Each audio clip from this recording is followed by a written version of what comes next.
So in this video, I'm going to explain building out the back. Building out the back essentially means a goal kick for us. And we're trying to get the ball, obviously, into the other end. So let's break it down. Hopefully you remember what I spoke about in the previous two videos, understanding space and understanding passing lanes. Because these are two very important concepts that if you don't know, it's going to be very difficult to understand building out the back. Ball gets played. Let's go to our left back, number two. Number two has the ball. They receive with their left foot. Now they're looking up the pitch. Typically what happens is they have people darting towards them. So number 9 is trying to take the ball away. Now we're trying to build out the back. So typically our number 1 option, our number 8. Our number 2 option typically is number 10. Our number 3 option is number 11. And number 4 option is our right back. And the number 5 option is our goalie. Number 7 is an option. It is our 6th option. But in order for us to play the ball to number 6, you got to have a strong foot and you got to hit that ball all the way across the field into the opponent's corner flag. But let's break it down. There's a lot of different steps you can take before you get to that part.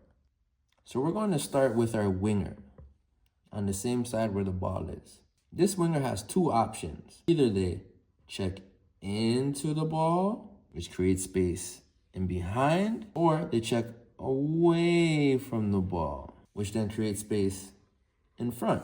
Now let's start off with the chain reaction of different movement that should be happening with the rest of our team. So if number 8 decides to check into the space, number 10 stays with them, number 9 is coming across, number 2 has a few different options. They can play the pass to number 8, and hopefully number 8 can turn, get the ball up forward, or play the ball back to number 10 in the middle. Or number 10 and number 11 have to create better passing lanes. Number 10 could check into that little space right here. Number 2 with their left foot, play that pass in between the space. Or number 11 can create a better angle here, and number 2 can play a slightly longer pass into them, which is probably the best pass they can play because it gets us up the pitch and ready in the other opponent's half. It's a riskier pass, but again, a great pass if it's done correctly. By number 8 checking into the space, creates a lot of space in behind. Another option for them is you can play the ball up and over into the space for number 11 to run onto. Now let's switch it up. What if number 8 decides, you know what? This defender is sticking on me like glue. Wherever I go, they stay with me. I'm going to sacrifice me getting the ball right now to create space. This defender has 2 options. They're either going to stick with that defender, and now number 2 can dribble up the pitch, or they're going to stay and maybe pressure the ball because they don't really watch the player anymore. They're just watching the ball. Now, where does the space get created? Space gets created right about here. All right? So now, if number 11 is playing smart, number 11 can create that passing lane and check into that space that was created by number 8. Number 10 can create a better passing lane by dropping and supporting. Now number 2 is almost playing like a winger, especially if they dribble up a little bit higher up the pitch. Now, pass can get played to number 11, and hopefully number 10 creates a passing lane, pass gets played across. Or, if for example, number 2 has no one, there's no pass available, we have number 10, they turn back, they have number 10 to play back. Then number 10 can switch to play number 3, and now we're up the pitch. See how that worked? Just by that little bit of movement from number 8, almost sacrificing receiving the pass, they created space for number 11 to check in, number 10 to check into space as well, or number 2 to dribble up the pitch. So as you can see, our 2 wingers have a responsibility. They either check into the space to receive the ball, or they check away to create space. Depending on what the wingers do, our striker and our center mid react to what movement they're doing. So on a goal kick, they decide to check in. Our center mid and our striker are not just watching the ball. They're looking and scanning to see what number 7's doing. If number 7 just stands still, this makes their job a lot more difficult.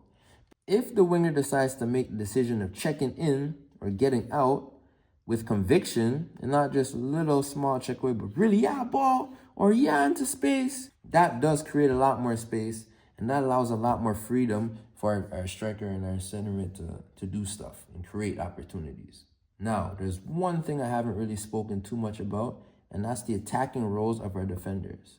When we play a pass, we always know that we're not supposed to just stand still.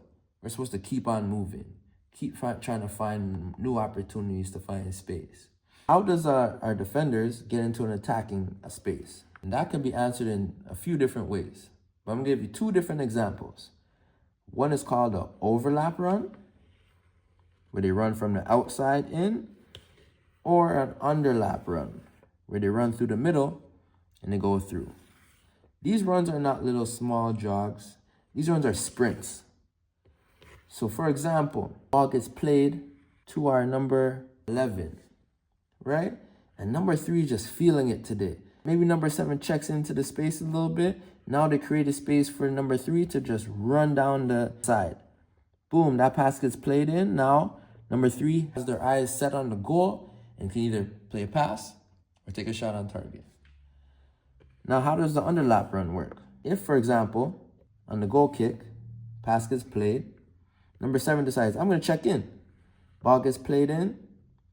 Number 2 shifts across to cover support. Number 10 doesn't seem to be getting the ball. Number 3 can actually make that run through if there's space and get that pass through. And they can dribble through and drive as well. When is the right time to do an overlap or an underlap run? The right time is totally up to the defender and what is available in front of them. If they see number 7 is tucked into the space and there's lots of space in here on the wings, they can run on and utilize that space. Another example is maybe the ball's on this side of the pitch and everyone just gets shifted over. And then you see that ball come in to number 11. Maybe number 7 is a little bit more tucked in. 7 looks to switch to play. Number 3 can dart forward and get that ball through and then finish off. There's no right or wrong answer when it comes to this, but one thing about soccer is the ones who take the risks are usually the ones that get the results. If you just decide to hover back and stay still, as a defender, you're not going to get a lot of opportunities. But if you decide every once in a while, let me take the risk and just dart forward because you see space, then I promise you, eventually it's going to pay off. So this concludes our video on building up the back. Obviously, there's probably 1,000 different combinations you can do. I just gave you the most basic ones. To recap, our wingers either check in or go. That gives a cue for our striker to either attack the space, either check into the space. Maybe our center mid can run into the space and behind. There's many different combinations that you can do. But what you have to remember is if I check into the center mid's position, someone has to take the striker's position. So that is either our center mid checking in, that space in behind, and those two are almost switching roles. Maybe our winger on the opposite side checks into that space. And now that creates space for our number 2 to dart forward and take that risk and get forward. But again, remember, defenders, you got to move like a seesaw. So if you notice that number 2 is pushing forward, number 3 has to push across and stay central. In the future video, I'll go over each position and show you what kind of different movements you can do.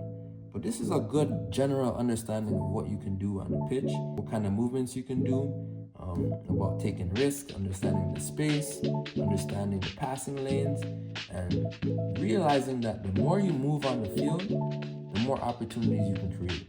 Lack of movement means lack of opportunities, lack of shots on target.